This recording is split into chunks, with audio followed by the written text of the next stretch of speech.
अस्सलाम वालेकुम, मैं हूं मोहम्मद सलमान और आप देख रहे हैं प्रोग्राम स्टॉक गाला। आज भी 100 इंडेक्स 606 पॉइंट्स माइनस के साथ 40,070 पॉइंट्स पर बंद हुआ और शदीद मंदी का शिकार हुआ। हमने देखा था सुबह कि ये 162 इजाफी पॉइंट्स के साथ 40,838 पॉइंट्स तक गया और उसके बाद शाम में ये 771 माइनस पॉइंट्स के साथ 39,905 पॉइंट्स तक चला गया। हमारे साथ मौजूद हैं सईद। हम आपको खुशामदीद कहते हैं। जैसे कि हमने कल प्रेडिक्ट किया था कि सुबह के वक्त ये ऊपर की तरफ जाएगा और फिर शाम में ये नीचे की तरफ जाएगा, डीप आएगा, तो आप क्या समझते हैं कि ये कैसा रहा, आज का सेशन कैसा रहा? जैसे कि सलमान, हमने कल बात की थी कि हम अगर आप सुबह 10 बजे तक का इंतजार कीजिएगा और उसके बाद मार्केट के अंदर एंट्री मारिएगा लेने के लिए। फिर शॉर्ट सेल की भी हमने बात की, तो एग्जैक्टली ऐसे हुए 10 बजे के करीब हमें मार्केट के अंदर अच्छे रेट्स के ऊपर माल मिल रहा था और उसके बाद जब हमने वो परचेजिंग की, हमें तकरीबन पहले सेशन के एंड तक बाजार हमारा माल अच्छा बिक रहा था। लेकिन दूसरा सेशन हमें दूसरे सेशन में हमें उसको बेरिश ट्रेंड की तरफ देखा। हमने ये बात भी की थी कि जुम्मे का अक्सर सेशन बाज़ औक़ात हमने बहुत दफ़ा ये देखा है कि दूसरा सेशन या तो बुलिश खुलता है या बेरिश खुलता है। तो ये ट्रेंड रहा है, ये हमने कल भी बात की थी जी, कल बात की। तो आज वो सेशन बेरिश खुला हमारा। तो फिर उसके बाद हमने बाजार के अंदर देखा, जो हमने शॉर्ट सेल की बात की थी वहाँ शॉर्ट सेल वालों को बहुत अच्छे पैसे मिल गए। तो जो जिनको हमने माल लेने के लिए सजेशन की थी उनको भी पैसे बचे, लेकिन ज़्यादातर शॉर्ट सेल की बात की थी क्योंकि मार्केट में मुझे मंदी लग रही थी और मैंने ये बात की थी मुझे मार्केट अच्छी नहीं लग रही। जी बिल्कुल, ऐसे हमारी बात हुई थी। अच्छा नाज़रीन, आज हमारे पास आपके सवालात भी मौजूद हैं। आज हफ्ते का आखिरी दिन था मार्केट का, तो आज हम अपने आखिर में, प्रोग्राम के आखिर में, हम आपके सवालात भी लेंगे और उनके सवालात के जवाबात भी आपको सईद साहब देंगे। अच्छा नाज़रीन, हम आपको एक चीज़ और बता दें कि आज 350 कंपनीज़ ने कारोबार में हिस्सा लिया, जिनमें से 92 कंपनीज़ ऐसी हैं जो कि एडवांस पर गई हैं और 249 कंपनीज़ ऐसी हैं जो कि डिक्लाइन पर बंद हुई हैं और 9 कंपनीज़ अनचेंज रहीं। अच्छा, हम नाज़रीन प्रोग्राम के अगले हिस्से की तरफ चलते हैं। हम पूछते हैं सईद साहब से। सईद साहब, इंडेक्स की आइटम्स और उनकी कंट्रीब्यूशन क्या रही आज?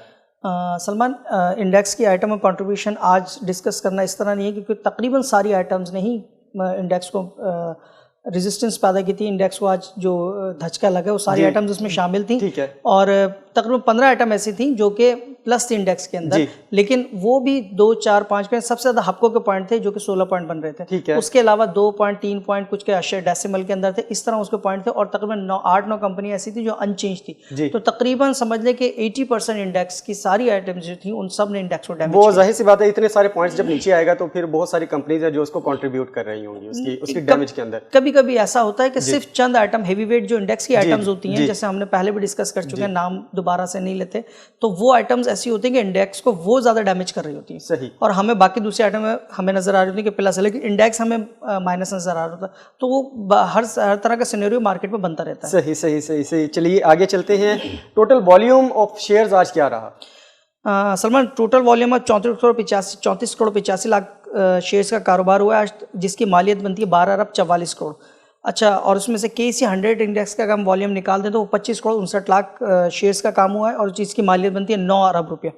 और हम गुज़िश्ता उसमें बात भी कर रहे थे कि हमें लगता है कि ग्रेजुअली वॉल्यूम श्रिंक होगा और हमें अभी भी वॉल्यूम श्रिंक होता हुआ नजर आ रहा है। अच्छा, आज 10 करोड़ का वॉल्यूम, मैंने कहा फ्यूचर का वॉल्यूम भी अपने नाज़रीन को बताता चलूँ कि 10 करोड़ के करीब तक फ्यूचर में भी वॉल्यूम हुआ है। सही। तो ये थी वॉल्यूम की मजबूरी सूरत हाल। ठीक हो गया। हम आगे की तरफ चलते हैं।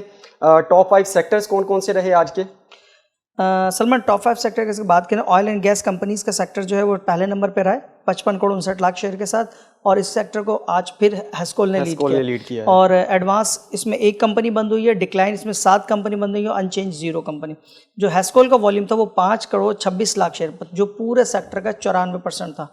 तो आज ओवरऑल तो फिर हेस्कोल ने ही उसको लीड भी किया है और उसमें कंट्रीब्यूशन और डोमिनेंस भी वही रही है, हेस्कोल ही की रही है। और आज हेस्कोल के साथ एक चीज हुई है जो कि मुझे लगता है कि पैनिक क्रिएट कर सकती है मंडे को, मुझे लगता है, क्योंकि जो हेस्कोल लिवरेज बाई के ऊपर हमें दस्तयाब होता है, जिसको मार्जिन ट्रेडिंग सिस्टम कहते हैं, MTS के अंदर, और आज MTS के अंदर वो ब्लॉक हो गया है। मतलब MTS की फ्री फ्लोट का 40% MTS की मार्केट के अंदर अलाउड है और 10% अलाउड है एक ब्रोकरेज हाउस को और 5% अलाउड है पर UIN को। तो वो जो मार्केट का 40% है वो ब्लॉक हो गया MTS के अंदर, वो नहीं गए शेयर्स। अच्छा, उसकी पैनिक क्यों लगता है? कि जो माल आज MTS में नहीं जा सका है वो डेफिनेटली आज या तो MF हुआ या फिर उसके डिलीवरी कॉल हुई है। और मंडे के दिन जिन्होंने भी लेवरेज पे लिया था उन्होंने लिया ही इसलिए लेवरेज पे तो उनके पास पैसे नहीं थे, तो मंडे को अपनी पोजीशन ऑफलोड करने के लिए आएंगे। तो थोड़ा सा मुझे हैस्कोल के अंदर शुरू पे ही पैनिक लगता है। और उसके बाद जो है पावर एंड जनरेशन रहा है 4 करोड़ 24 लाख शेयर के साथ दूसरे नंबर पे। के इलेक्ट्रिक ने इस सेक्टर को लीड किया है। एडवांस इसमें 2 कंपनियां बंद हुई हैं, डिक्लाइन 9 कंपनियां और unchange 1 company. 3 crore 50 lakh share के इलेक्ट्रिक का काम था जो कि टोटल सेक्टर का 83% बनता है। उसके बाद टेक्नोलॉजी एंड कम्युनिकेशन जो 4 करोड़ 20 लाख शेयर के साथ तीसरे नंबर पर। TRG ने सेक्टर को लीड किया। 1 कंपनी एडवांस बंद हुई है, 10 कंपनी डिक्लाइन और उसमें 1 कंपनी अनचेंज बंद हुई है।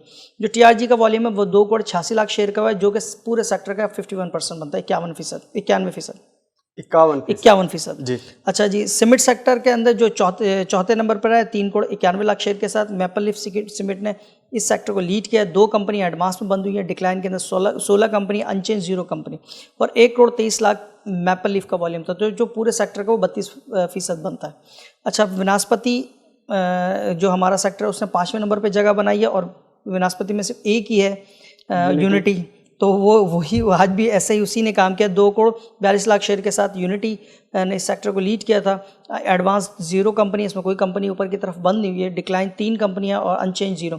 2 करोड़ 42 लाख शेयर का यूनिटी का काम था, तो 99.99% यूनिटी, सारा काम यूनिटी ने ही किया है। तो अगर हम इन 5 सेक्टर की बात करें तो इनका टोटल वॉल्यूम बनता है 20 करोड़ 37 लाख जो कि मजमूई वॉल्यूम का 58% है। 58% है। ठीक हो गया। अच्छा, अब हमें बता दें, आप टॉप 5 कंपनीज बता दें हमें कौन कौन सी रही और उनकी डिस्ट्रीब्यूशन क्या रही। अच्छा जी, सलमान, अगर बात करें टॉप 5 कंपनीज़ की तो वो 5 करोड़ 26 लाख शेयर के साथ हैस्कोल पहले नंबर पर है। 17 रुपये 37 पैसे इसकी क्लोजिंग आई है। 19 रुपये 10 पैसे इसका हाई लगा है। 17 रुपये 27 पैसे इसका लो लगा है। 18 रुपये 25 पैसे इसकी एवरेज है और 1 रुपये 30 पैसे ये माइनस बंद हुआ है। अच्छा, फिर बात वो आ जाती है, अगर 17 रुपये 27 पैसे इसका लो लगा और मैं बात कर रहा हूँ कि ये फ्लोर पे बंद हुआ है अपना, तो ये 17 रुपये 37 पैसे कैसे क्लोजिंग आई है इसकी, तो ये अपने आखिरी वक्त के अंदर इसकी फ्लोर लगा इसका। तो हाफ एवरेज होती है स्टॉक मार्केट में, आधे घंटे की एवरेज के ऊपर क्लोजिंग्स आती हैं। ठीक है। तो उसकी वजह से इसकी क्लोजिंग 10 पैसे ऊपर आई है। अच्छा जी, के इलेक्ट्रिक दूसरे नंबर पे 3 करोड़ 50 लाख शेयर के साथ 4 रुपये 4 पैसे इसकी क्लोजिंग आई है। 4 रुपये 28 पैसे इसका हाई लगा है। 4 रुपये इसका लो लगा है। 4 रुपये 8 पैसे इसकी एवरेज रही है और 11 पैसे माइनस बंद हुआ है। TRG हमारा तीसरे नंबर पे 2 करोड़ 46 लाख शेयर के साथ 46 रुपये 65 पैसे इसकी क्लोजिंग आई है। हाई लगा इसका 51 रुपये 40 पैसे और लो लगा इसका 46 रुपये 36 पैसे और 49 रुपये 2 पैसे इसके एवरेज आई है और ये 3 रुपये 40 पैसे माइनस बंद हुआ है। यूनिटी चौथे नंबर पर 2 करोड़ 42 लाख शेयर के साथ 15 रुपये 8 पैसे इसकी क्लोजिंग आई है।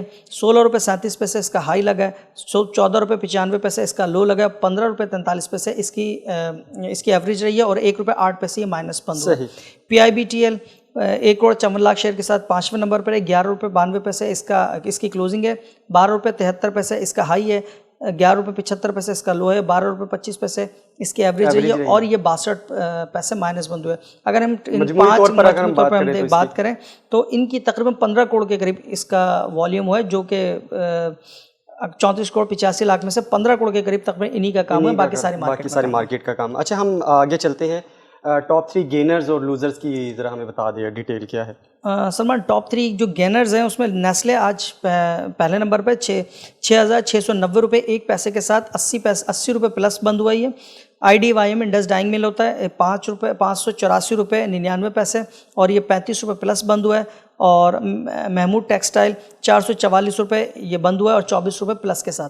अगर मैं लूज़र की बात करूं तो आइलैंड टेक्सटाइल है 403 रुपये ये बंद हुआ है। 31 रुपये 90 पैसे इसकी क्लोजिंग है। 31 रुपये 90 पैसे ये माइनस बंद हुआ है रुपीज़ के अंदर। अच्छा, बनेरो टेक्सटाइल 1689 रुपये 51 पैसे और 30 रुपये 99 पैसे ये माइनस बंद हुआ है। SFL 725 रुपये इसकी क्लोजिंग आई और ये तकरीबन 25 रुपये माइनस बंद हुआ है। ठीक हो गया। सही, हम आगे की तरफ चलते हैं। आज वैसे हमें टेक्सटाइल का भी काफ़ी रुझान नज़र आ रहा है इसके अंदर, गेनर्स और लूजर्स के अंदर भी।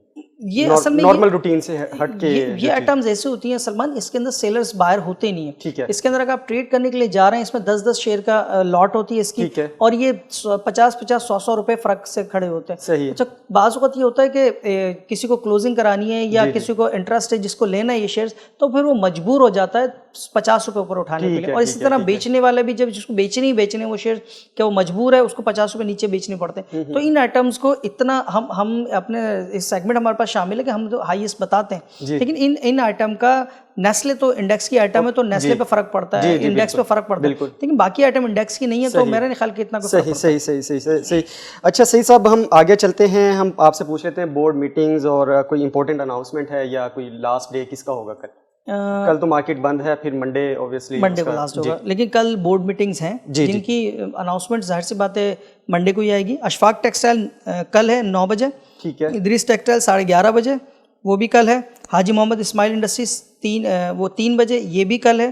खैबर टोबैको 10 बजे, ये भी कल है 3 तारीख को। और उसके बाद सैटरडे को। अच्छा, उसके बाद सारी जो अनाउंसमेंट है वो मंडे वाले दिन है। गैमन पाकिस्तान 11 बजे। अली असगर टेक्सटाइल 2 बजे।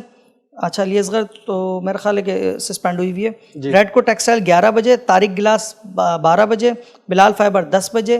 फर्स्ट फिडेलिटी लीजिंग मुदारबा 11:30 बजे। ओलंपिया मिल्स 11 बजे। इसके अंदर अगर किसी अनाउंसमेंट का इंतजार होगा जो मार्केट के अंदर लोग इंतजार करेंगे, जिसका जो मार्केट मोमेंटम नहीं चेंज करेगी, लेकिन उसका इंतजार होगा इन सब में, तो तारिक गिलास का है। जी बिल्कुल। अच्छा, लास्ट डे की अगर बात करें तो इंटरलूप का लास्ट डे, इसने 10% फाइनल डिविडेंड दिया है जी। 10% डिविडेंड दिया है इंटरलूप ने। अच्छा नाज़रीन, अभी हम यहाँ पर लेते हैं एक वक्फे के बाद दोबारा हाजिर होंगे और आपके सवालात को हम एड्रेस करेंगे जो आपने क्वेश्चंस हमसे पूछे हैं।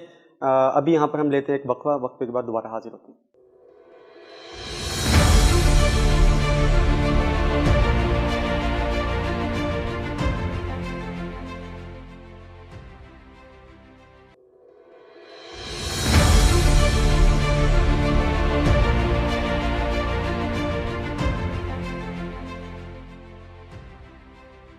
जी, वक्फे के बाद दोबारा खुश आमदेद नाजरीन, अभी हम सईद से बात करेंगे। सईद साहब, हमें ये बताइए फीपी लिपि की आज क्या सूरत हाल है? जी हाँ, सबसे अहम पोर्शन हमारे पूरे शो का। जी बिल्कुल। फीपी लिपि की सूरत हाल ऐसी रही है कि आज फॉरेन इंडिविजुअल्स ने कोई काम नहीं करा। ठीक है। फॉरेन कॉर्पोरेट्स ने माल बेचा, आज के दिन भी 15 करोड़ 89 लाख रुपए का माल बेचा फॉरेन कॉर्पोरेट्स ने। ओवरसीज पाकिस्तान ने माल परचेज किया 5 करोड़ 95 लाख रुपए का। तो नेट जो फीपी बनी है वो बनी है 9 करोड़ 38 लाख रुपए की सेल। उसके अगेंस्ट में जो लीपी बनी है हमारी, वो इंडिविजुअल्स ने आज 10 करोड़ 19 लाख रुपए का माल सेल किया इंडिविजुअल्स ने। कंपनीज ने 22 करोड़ 8 लाख रुपए का माल सेल किया। बैंक्स ने 38 करोड़ 19 लाख रुपए का माल परचेज किया। एनबीएफसी ने 1 करोड़ 51 लाख रुपए का माल सेल किया है। म्यूचुअल फंड ने 79 करोड़ और 95 लाख रुपए का माल सेल किया है। अदर ऑर्गेनाइजेशन ने 45 हज़ार रुपये का माल सेल किया है। ब्रोकर प्रोप्राइटरी ने 11 करोड़ 62 लाख रुपए का माल परचेज किया है। और इंश्योरेंस ने 74 करोड़ 22 लाख रुपए का माल परचेज किया है। तो फीपी वही 9 करोड़ 38 लाख रुपए की साइड से लिपि बनी है। तो ये थी फीपी लिपि की सूरत। अच्छा, हम इसी के अंदर हम मजीद अगर वजाहत आपसे चाहें तो किन मार्केट्स में ये काम हुआ है? अगर हम टॉप्स में से निकाल लेते हैं तो इंडिविजुअल ने फ्यूचर मार्केट में 4 करोड़ रुपए का माल आज सेल किया। रेगुलर मार्केट में भी 6 करोड़ रुपए का माल सेल किया, 6 करोड़ 52 लाख रुपए का माल सेल किया। और जो ऑफ द मार्केट है हमारी एनडीएम जिसको हम बोलते हैं 35 लाख 35 हज़ार रुपये का माल, वहाँ पर भी उन्होंने वहाँ परचेज़ किया। तो ये बड़ी मैंने सेल और परचेज़ निकाल ली है। वैसे तो उनकी 10 करोड़ रुपए की है, लेकिन उसमें दूसरे सेक्टर्स में भी उन्होंने काम किया। अच्छा, म्यूचुअल फंड की अगर हम बात करें तो उन्होंने बीएनबी मार्केट के अंदर सेल किया 26 करोड़ 82 लाख रुपए का। फ्यूचर की मार्केट में 1 करोड़ 15 लाख रुपए की सेल किए और रेगुलर मार्केट में 51 करोड़ 9 लाख रुपए की सेल किए। आज भी उनकी अच्छी सेल आई म्यूचुअल फंड की, मुसलसल अच्छी सेल। कॉर्पोरेट फॉरेन कॉर्पोरेट के साथ फंड भी माल बेच रहे हैं। जी ठीक। अच्छा, अगर हम बैंक की बात करें तो बैंक ने आज भी बीएनबी मार्केट के अंदर 25 करोड़ 82 लाख रुपए का माल परचेज किया और 12 करोड़ 37 लाख रुपए का रेगुलर में परचेज किया। अच्छा, अगर हम ब्रोकर प्रोप्राइटरी की बात करें तो फ्यूचर मार्केट में उन्होंने परचेज किया 6 करोड़ और 46 लाख रुपए का माल और रेगुलर मार्केट में 5 करोड़ 51 लाख रुपए का माल परचेज किया और ऑफ मार्केट के अंदर 34 लाख 12 हज़ार का माल उन्होंने सेल किया ऑफ मार्केट के अंदर। अगर आखिर में मैं कंपनीज़ की बात करूं तो कंपनीज़ ने फ्यूचर के अंदर 66 लाख रुपए का माल परचेज किया और 22 करोड़ 74 लाख का माल रेगुलर मार्केट में बेचें। अच्छा, मैं इसके अंदर ना मजीद आपसे थोड़ी सी नाजरीन के लिए थोड़ी सी मजीद वजाहत चाहूँगा। सेक्टर्स कौन कौन से रहे जिन्होंने आज कंट्रीब्यूट किया है सेल एंड बाई के अंदर इसमें? अगर हम इन्हीं के सेक्टर्स के अंदर निकालें तो इंडिविजुअल ने आज सीमेंट सेक्टर के अंदर फ्यूचर में सीमेंट सेक्टर में माल बेचा 4,37,00,000 रुपए का। टेक्नोलॉजी के अंदर माल फ्यूचर के अंदर टेक्नोलॉजी सेक्टर के अंदर 1 करोड़ रुपए का 96 लाख रुपए का माल बेचा, तो ऑलमोस्ट 2 करोड़ के करीब।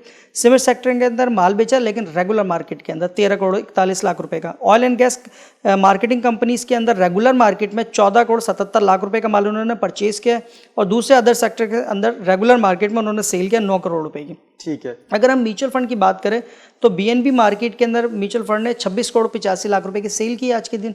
रेगुलर मार्केट में उन्होंने सेल की सीमेंट के सेक्टर के अंदर 8 करोड़ 32 लाख रुपए की। रेगुलर मार्केट के अंदर ही ऑयल एंड गैस एक्सप्लोरेशन की जो कंपनीज है उसमें 17 करोड़ 51 लाख रुपए की उन्होंने सेल की है। अच्छा, अगर हम कमर्शियल बैंक्स के अंदर 11 करोड़ 58 लाख रुपए की सेल की है। म्यूचुअल फंड के वो सेक्टर्स है जिनके अंदर इनकी मेजर सेल आई है। उसके बाद अगर बात करें इंश्योरेंस के अंदर तो इंश्योरेंस ने सीमेंट सेक्टर रेगुलर मार्केट के अंदर 60 करोड़ रुपए की परचेजिंग की है। ठीक है। और पावर एंड जनरेशन के अंदर रेगुलर मार्केट में 8 करोड़ 70 लाख की परचेज की है इंश्योरेंस कंपनी ने। इन दी एंड आखिर के अंदर ब्रोकर प्रोप्राइटरी अकाउंट के अंदर सीमेंट के सेक्टर में फ्यूचर मार्केट के अंदर 5 करोड़ रुपए की परचेज की है उन्होंने, और रेगुलर मार्केट के अंदर सेल किया ऑयल एंड गैस कंपनी की जो शेयर्स हैं उसके उस सेक्टर के अंदर 4 करोड़ रुपए और 4 करोड़ और तकरीबन 48 लाख रुपए की। उसके बाद रेगुलर मार्केट में परचेज किया उन्होंने टेक्नोलॉजी एंड कम्युनिकेशन तकरीबन 7 करोड़ रुपए की। तो ये थी मेजर सेल बाय के सेक्टर के साथ विद मार्केट। जी बिल्कुल ठीक है। हम ये तमाम डाटा आप तक पहुंचा रहे हैं, और सही साहब हम आपके बहुत मशकूर हैं कि आप नाजरीन के लिए अपना वक्त मख्तस करते हैं, ख़ास करके इस चीज़ को लेकर कि आपका जो डाटा है वो मुकम्मल तौर पे नाजरीन की जो समातों और नज़रों की नज़र हो सके और नाजरीन उससे गाइडलाइन भी अच्छे से ले सके। अच्छा नाजरीन, अब हम प्रोग्राम के आखिरी सेगमेंट की तरफ जा रहे हैं। आज हम आपके क्वेश्चन आंसर का जो सेशन है वो स्टार्ट कर रहे हैं। हमारे पास बहुत सारे सवालात की लिस्ट है, लेकिन क्योंकि वक्त महदूद है प्रोग्राम का, तो इसलिए अभी हम कुछ सवालात को एड्रेस करेंगे। इसमें से हमसे हमारे एक जो व्यूअर हैं उन्होंने हमसे पूछा है, आरिफ यूसुफ जी उनका नाम है, वो कहते हैं कि मेरे पास 20,000 रुपये हैं, अगर मैं उसको मार्केट में इन्वेस्ट करना चाहूँ तो मुझे मुनाफा कितना होगा और कहाँ पे मैं इसको इन्वेस्ट कर सकता हूँ। लेकिन वो ये कहते हैं कि इसके अंदर सूद इन्वॉल्व ना हो, इंटरेस्ट इन्वॉल्व ना हो। तो उसके ऊपर आप जवाब दीजिए प्लीज़। देखें, 20,000 रुपये पे अगर वो बात करें कि कितना मुझे प्रॉफिट होगा, तो स्टॉक मार्केट में नफ़े और नुकसान की कोई लिमिट नहीं है, सही, कोई हद नहीं है। फिर बात हो रही है सूद, मुझे उसमें सूद शामिल ना हो, तो सूद के अंदर आपको एक लगा बंधा बिल्कुल एक मुनाफा तो मिलता है, लेकिन स्टॉक मार्केट में इस तरह की कोई चीज़ नहीं है। और अगर आपसे कोई कहता भी हो तो आपने हरगिज़ उसकी बात में नहीं आना है। ये SCCP की तरफ से भी सख्ती से बात हम मना है ब्रोकरेज हाउस उसको। अगर कोई भी ब्रोकरेज हाउस आपको ये बात कहता है कि आप मुझे ये 20,000 25,000 5 लाख 2 लाख जो भी आपकी अमाउंट हो वो रखवा दें, मैं आपको माहाना मुनाफा दूंगा, तो ऐसी कोई चीज़ ब्रोकरेज हाउस नहीं करता और आपने भी इसमें नहीं आना। तो मुनाफे की जो लिमिट है वो भी, उसकी भी कोई गुंजाइश नहीं है, नफ़े जो नुकसान की लिमिट है उसकी भी कोई गुंजाइश नहीं है। वो आपकी इन्वेस्टमेंट पर डिपेंड करता है कि आपने किस आइटम में इन्वेस्ट किया और किस टाइम इन्वेस्ट किया। जी बिल्कुल ठीक है। अच्छा जी, हमारे पास जो दूसरा सवाल है वो है ज़फ़र शहजाद साहब हैं, वो पूछ रहे हैं कि ब्रोकरेज फर्म के साथ अकाउंट बन गया है मेरा, अब मुझे अगला प्रोसेस बताएं कि अब मैं आगे क्या कर सकता हूँ।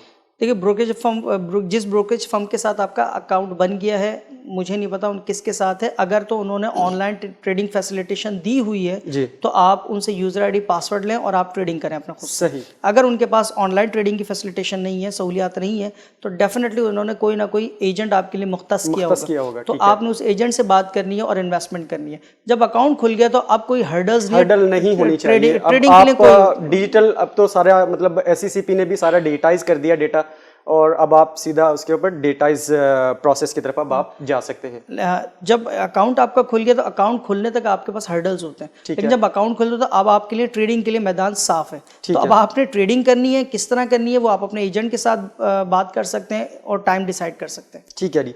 हमारा जो तीसरा सवाल है, आसिफ अब्रार हैं हमारे साथ, वो पूछते हैं कितने बैंक कैपिटल मार्केट यानी स्टॉक एक्सचेंज के साथ मुंसलिक हैं।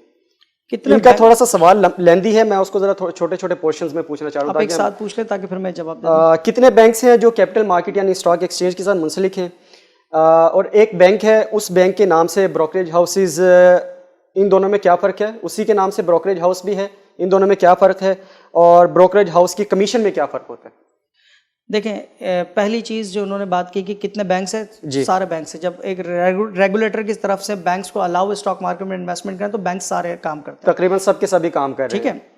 सेकंड चीज़ उन्होंने कहा एक बैंक होता है और उसी की सिक्योरिटी होती है। बैंक्स एक कन्वेंशनल बैंकिंग या इस्लामी बैंकिंग कर रहा होता है, लेकिन जब वो सिक्योरिटी ब्रोकरेज हाउस के अंदर आता है तो वो ब्रोकरेज का काम कर रहा होता है, वो सब्सिडाइज हुआ होता है उस बैंक से। ठीक है, ठीक है। ये बिल्कुल ऐसे ही है कि जैसे अगर हम कोई ब्रांड का कपड़ा लेते हैं तो वो एक अपना आउटलेट खोलता है और उसके बाद अपने फ्रेंचाइज खोल लेता है। एग्जैक्टली इसी तरह की एक अगर मिसाल सही फिट हो गई है तो इसी तरह की चीज़ आपकी काफ़ी मिसालें सही फिट हो जाती हैं। तो सब्सिडाइज हुआ होता है वहाँ पर, वो ब्रोकरेज हाउस के उसके फर्म में भी काम करता है। काफ़ी सारे बैंक्स हैं हमारे पास ऐसे जिन्होंने ब्रोकरेज हाउस का भी काम खोला।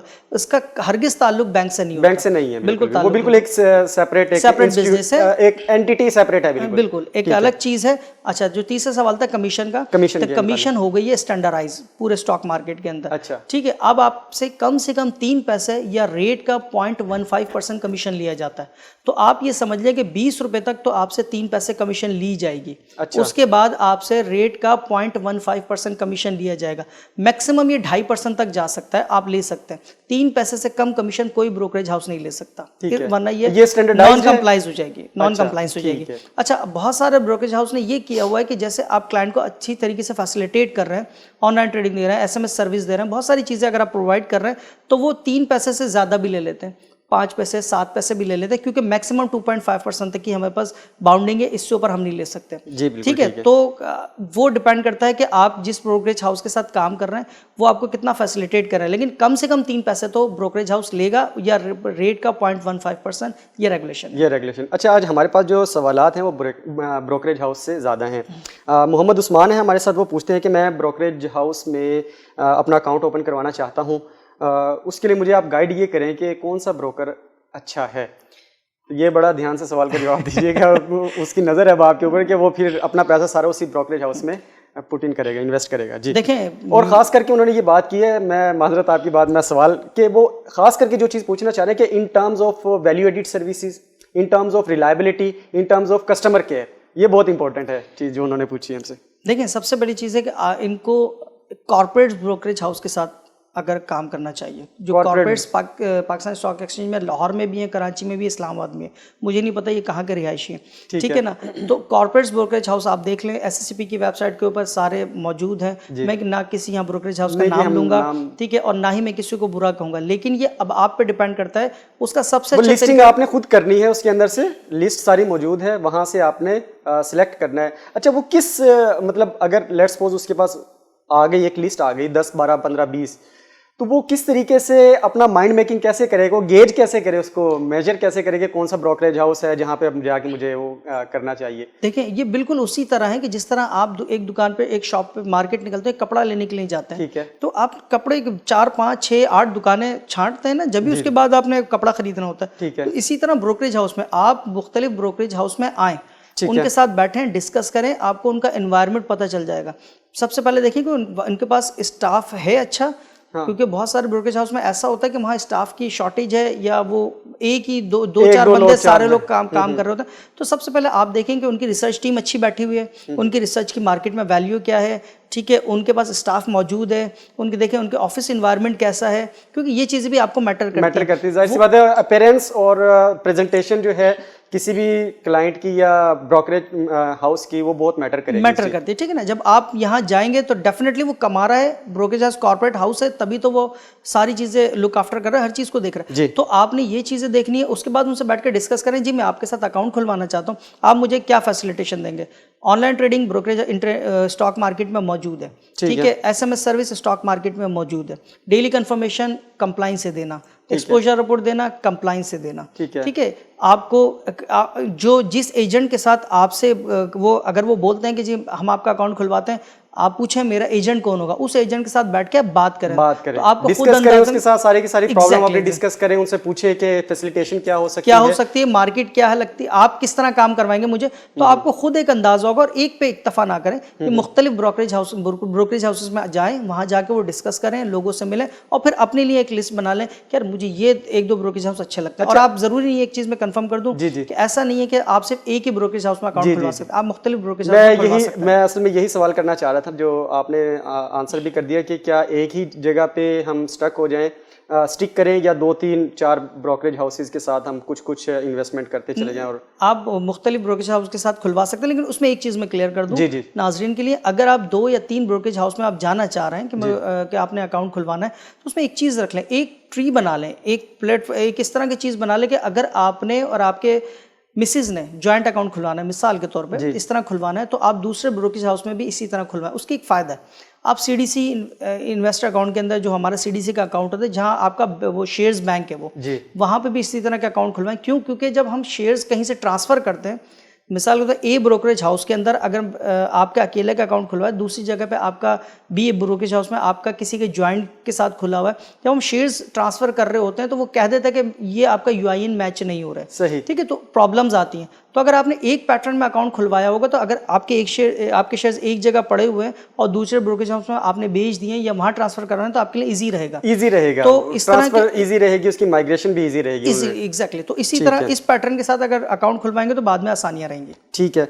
अच्छा सईद, आज का हमारा जो प्रोग्राम का आखिरी सवाल है इस क्वेश्चन आंसर सेशन में, जमाल अशरफ हैं हमारे साथ। वो पूछते हैं कि शॉर्ट सेल और स्टॉप लॉस जो है, स्टॉप लॉस, उसको ज़रा एक्सप्लेन कर दें। शॉर्ट सेल फ्यूचर के आइटम्स में अलाउ है। फ्यूचर के अंदर 52 आइटम्स हैं, 51, 52 ये हर 6 महीने बाद रिव्यू होती हैं, और जो आइटम फ्यूचर में होती है वो एमटीएस की लिवरेज मार्केट में भी होती है। शॉर्ट सेल का मतलब ये है, उसको इस तरह थोड़ा सा मैं डिटेल में बता दूं कि अगर मैंने फ़र्ज़ किया एक आइटम ए लिया जी, ठीक है, उस आइटम के ए आइटम लेने के बाद कोई मुल्क में, कोई मार्केट में, उस किसी कंपनी में, उस ए आइटम कंपनी के अंदर कोई ऐसी बुरी न्यूज़ आ गई जिसके वजह से वो आइटम घटना शुरू हो गया, तो क्या फिर तो मेरा लॉस पक्का है। अनफोर्सीन सिचुएशन कोई भी हो सकती है, ठीक है, हो सकता है लॉस पक्का है, तो उस लॉस को रिकवर करने के लिए मुझे शॉर्ट सेल की जरूरत पड़ेगी कि मैं यहाँ अपना माल बेचूं और उसको डबल बेच दूं, ज़्यादा बेच दूं, ताकि मैं अपना लॉस तो पूरा करूं। तो शॉर्ट सेल का ये फ़ायदा है। उसमें फिर आप क्वालिटेटिव चीज़ों की तरफ भी जा सकते हैं, आप क्वांटिटी में आप सेल कर दें, और उसमें मुझे जो अंडरस्टैंडिंग हुई है, आप ये कहना चाह रहे हैं? नहीं, देखें, एक कंपनी है, आपने एक कंपनी के शेयर्स लिए, उस कंपनी में किसी भी वजह से कोई बुरी न्यूज़ आ गई और वो नीचे जाने लगी, ठीक है, या मार्केट नीचे जा रही है पूरी, तो क्या अब जब मैंने ले लिए तो मैं तो फिर लॉस ही करूंगा, तो अब मुझे उस लॉस को रिकवर कैसे करना है? वही ना कि मैक्सिमम जो रिकवर हो सकता है वो रिकवर करूंगा। तो मैंने अपने जो मेरे शेयर्स पड़े हैं मैं ऑफलोड करूंगा उसके बाद मैं मजीद शॉर्ट सेल कर दूंगा। शॉर्ट सेल का मतलब ये है कि मेरे पास शेयर्स नहीं है अभी, ये इसीलिए फ्यूचर में होता है कि इसकी फ्यूचर की सेटलमेंट 1 महीने बाद होती है ना, एक कॉन्ट्रैक्ट चलते हैं, तो मेरे पास शेयर्स नहीं है, लेकिन मैं इसको बेच दूंगा अभी से, और जब मुझे लगेगा कि यार अब मेरा नुकसान कवर हो गया या फिर मुझे प्रॉफिट हो रहा है, तो मैं उसको काट लूंगा। जैसे आज के दिन मार्केट में हुआ था, जैसे दूसरा सेशन के अंदर हुआ था, तो अब जो क्या इस मार्केट में सिर्फ लेने वाले थोड़ी कमाएगा, जो बेचने वाला है, मुझे लगता है कि आज मार्केट यहाँ से क्रैश होगी, मुझे लगता है मार्केट यहाँ से खराब होगी, तो अब मुझे कमाने का नहीं है मौका, वो है, तो फिर मैं शॉर्ट सेल का सहारा लूंगा। शॉर्ट सेल सिर्फ फ्यूचर के आइटम्स में होती है, रेडी में शॉर्ट सेल नहीं होती, ठीक है। फ्यूचर के आइटम में आपने हमारे पास एक, जब आप अपने जिस भी ब्रोकरेज हाउस के साथ काम कर रहे हैं, एजेंट के साथ काम कर रहे हैं, आप उसको बोलेंगे कि शॉर्ट सेल मारे, क्योंकि ये पूरी रिकॉर्ड होती है। आपने उसको शॉर्ट सेल मारी, मुझे लगा कि अब मेरे पास शेयर्स तो है नहीं, क्योंकि फ्यूचर के अंदर मुझे डिलीवरी नहीं देनी 2 दिन बाद। रेगुलर मार्केट का जो सेटलमेंट का तरीका वो ये होता है कि T+2 पे होता है। अगर मैंने जुम्मे को कोई काम किया तो उसकी सेटलमेंट है मंगल वाले दिन, ठीक है, लेकिन फ्यूचर की सेटलमेंट जो होती है वो 1 महीने बाद होती है। तो वो शेयर्स मुझे नहीं देना होता है, सिर्फ और सिर्फ क्लोजिंग के ऊपर मेरे पास लॉस प्रॉफिट छपता रहता है डेली के डेली। तो शॉर्ट सेल हमने मारी और आज ही के दिन हमें मौका मिला, हमने काट लिया। अगर आज के दिन मौका नहीं मिला है तो मैं छोड़ के चला गया, आज की क्लोजिंग के हिसाब से लॉस प्रॉफिट मेरा छप जाता है और मेरी वो रोल होकर दूसरे दिन मेरे शेयर्स खड़े हो जाते हैं। अब अगले दिन मैं फैसला करूंगा कि मुझे ये शेयर्स परचेज करने हैं या बेचने। बिल्कुल आखिरी दिन जो कॉन्ट्रैक्ट का लास्ट डे होता है हमारे पास, उस दिन मुझे फैसला करना होता है कि या तो मैं इसकी डिलीवरी कॉल करूं जी, ठीक है, अगर मैंने बाइंग किया हुआ, और अगर मैंने शॉर्ट सेल की हुई है या सेल की हुई है तो मैं मार्केट को डिलीवरी दूं। अगर मेरे पास डिलीवरी नहीं है तो डेफिनेटली फिर मुझे अपनी शॉर्ट सेल काटनी पड़ेगी। तो ये होता है। अच्छा, स्टॉप लॉस की आपने जहां तक बात की है, स्टॉप लॉस इस तरह की चीज़ है। स्टॉप लॉस बहुत सारे लोग समझते हैं कि सिर्फ और सिर्फ सेल में लगता है, स्टॉप लॉस बाय में भी लगता है, दोनों साइड लगता है। स्टॉप लॉस सेल और बाय दोनों साइड में लगता है। स्टॉप लॉस का मकसद ये है कि मैंने एक आइटम 100 रुपये में ली, मुझे लगता है कि अगर ये 99 रुपीज़ होगा, एक ध्यान है मेरा, अगर 99 होगा तो ये नीचे का कैप लग जाएगा या 95 हो जाएगा। या फिर एक चीज़ है कि यार मैंने सिर्फ अपना 1 रुपये का नुकसान करना और निकल जाना, इतनी मेरी हिम्मत है नुकसान की, तो मैं उसको स्टॉप लॉस 99 रुपये के ऊपर लगा दूंगा कि जिस वक्त भी मार्केट आपने अगर, क्योंकि आप जब सेल लगाने के लिए जाएंगे, आप 99 की सेल लगाते हैं तो मार्केट ऑलरेडी 100 पे 100 पे चल रही है, आपके शेयर्स फौरी बिक जाएंगे क्योंकि बायर उस वक्त ऊपर खड़ा हुआ है। लेकिन स्टॉप लॉस के अंदर आपके शेयर्स नहीं बिकेंगे जब तक के बायर मार्केट में 99 का नहीं आए, वो स्टॉप लॉस एक्टिव होगी और वो आपके शेयर्स बिकेंगे। इसमें अच्छा, परचेज साइड के ऊपर भी इसी तरह होता है। परचेज साइड पे आपने ये सोचा कि यार ये शेयर्स मैंने आज 100 रुपए पे बेच दिया, अभी अगर आज के दिन ये 101 रुपए होगा तो यहाँ से 105 रुपए भी हो जाएगा, ये मेरा ध्यान है जी बिल्कुल। तो मैंने बेचा, 1 रुपए का रिस्क लिया कि नीचे आएगा तो मैं काट लूँ, इसे दोबारा से शेयर्स परचेज कर लूँगा। लेकिन अगर ये 1 रुपये ऊपर होता है, उसके बाद 105 रुपये हो जाएगा, मुझे तेज़ी लगती है उसके बाद, तो मैंने बाय साइड के ऊपर भी स्टॉप लॉस लगा दिया कि 101 रुपये जैसी मार्केट टच करेगी तो मुझे फौरी तौर पर मुझे वो शेयर्स मिल जाएंगे। इसके अंदर मैं अपने नाज़रीन को क्लियर कर दूँ चीज़, बहुत सारे लोग इसके अंदर गलती करते हैं।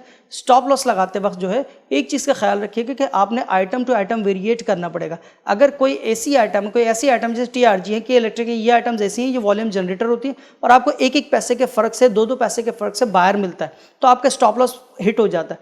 लेकिन अगर आप बड़ी आइटम में काम करते हैं जैसे कि अटक रिफाइनरी, नेशनल रिफाइनरी, सर्ल है, फिरोज़ है, बहुत सारे आइटम्स हैं ऐसे कि जिनमें सेलर बाहर 8 आने फ़र्क, 1 रुपये फ़र्क से होता है, तो आपको स्टॉप लॉस भी उसी रेंज में लगाना पड़ेगा।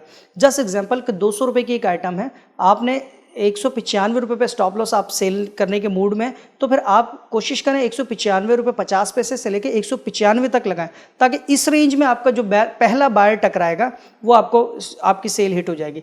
अगर आपने ऐसा नहीं किया, मिसाल के तौर पर 160 रुपये में 195 रुपये 60 पैसे में आपका बायर आया और उसके बाद किसी ने भी शेयर्स भर के मारा और उसके बाद डायरेक्टली वो हो जाता है 194 रुपये 90 पैसे, तो अब आपका स्टॉप लॉस हिट नहीं होगा क्योंकि आपने डिमांड ये की थी कि 194 से 50 से लेकर 195 तक मेरा 195 50 से लेकर 195 तक मेरा स्टॉप लॉस हिट हो।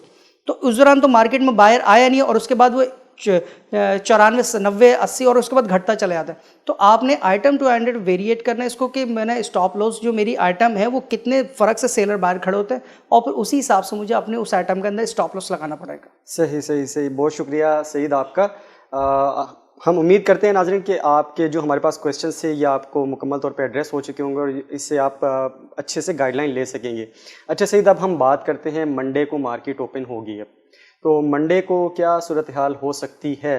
क्या जैसा ये हफ़्ता गुजरा है आगे भी आने वाला जो हफ़्ता है वो इसी तरीके से रहेगा?